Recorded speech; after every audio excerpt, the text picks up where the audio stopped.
இப்பொழுது நாம் தாராபுரத்தில் இந்த 16 கால் மண்டபம் உள்ள இடத்தில் தான் இருக்கின்றோம். இப்பொழுது இந்த மண்டபத்தில் 4 தூண்களில் மட்டும் இசை எழுப்பும் அளவுக்கான இசை தூண்கள் காணப்படுகின்றன.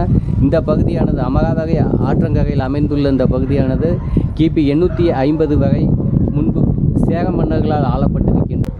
சோழர்களின் ஆட்சி பகுதியாக இருந்திருக்கின்றது 850 1200 காலகட்டம் வரை. அதன் பிறகு இந்த பகுதியானது பாண்டிய மன்னர்களின் கட்டுப்பாட்டின் கீழ் கிட்டத்தட்ட 1320 வரை இருந்திருக்கின்றது. அதன் பிறகு சுல்தான்கள் என்றும், அதன் பிறகு ஆட்சிகள் கைமாறி இறுதியில் மைசூர் திப்பு சுல்தானின் கீழிலும், அதற்கு முன்பு நாயக்க மன்னர்களின் ஆட்சி காலத்திலும், இறுதியாக ஆங்கிலேயர் ஆட்சி காலத்திலும் இருந்த பகுதியாக காணப்படுகின்றது. இது கோட்டை மேடு என்றும் அழைக்கப்படுகின்றது. ஒரு காலத்தில் இந்த பகுதியில், அதாவது சேர சோழ பாண்டிய மன்னர்களின் ஆட்சி காலத்தில் இந்த பகுதியில் கோட்டைகள் ஒருவேளை இருந்திருக்கலாம்.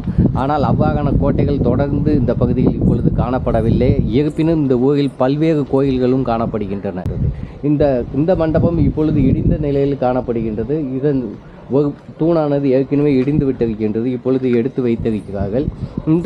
இந்த மண்டபமும் ஏற்கனவே தமிழ் மன்னர்கள், அதாவது பாண்டிய, சோழ மற்றும் பாண்டிய மன்னர்களின் ஆட்சி காலத்தில் கட்டப்பட்டிருக்கலாம். இந்த 4 தூணை பாருங்க, மியூசிக், அதாவது வேறு சத்தம் எழுப்பும் வகையில் காணப்படுகின்றது. இந்த தூணில் அவ்வாறான இசைகள் வருவதில்லை. வேறு எந்த தூணிலும், அதாவது 14 தூண்களில் 4 தூண்கள் மட்டும் கூடுதலாக காணப்படுகின்றன. அந்த தூண்களில் அதாவது இசை எழுப்பும் வகையில் இந்த தூண்கள் காணப்படுகின்றன. இந்த தூணிலும் வித்தியாசமான இசை வருகின்றது. இந்த தூண் தான் இப்பொழுது இடிந்த நிலையில் இருக்கின்றது. எடுத்து வைத்துள்ளார்கள். இந்த தூணும் அவ்வாறு இடிந்த நிலையில் காணப்படுகின்றது. இந்த தூணிலும்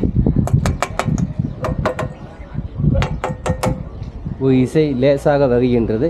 இந்த இசை தூண்கள் அடங்கிய மண்டபத்தை பற்றியும், அதே போன்று தில்லாபுரி அம்மன் கோவில், இன்னொரு பெருமாள் கோவிலும் காணப்படுகின்றது. அதை பற்றி முழு காணொளி வெளியிடப்பட்டுள்ளது. பார்க்காதவர்கள் நமது வலையொலி காட்சியில் சென்று பார்த்து கொள்ளவும்.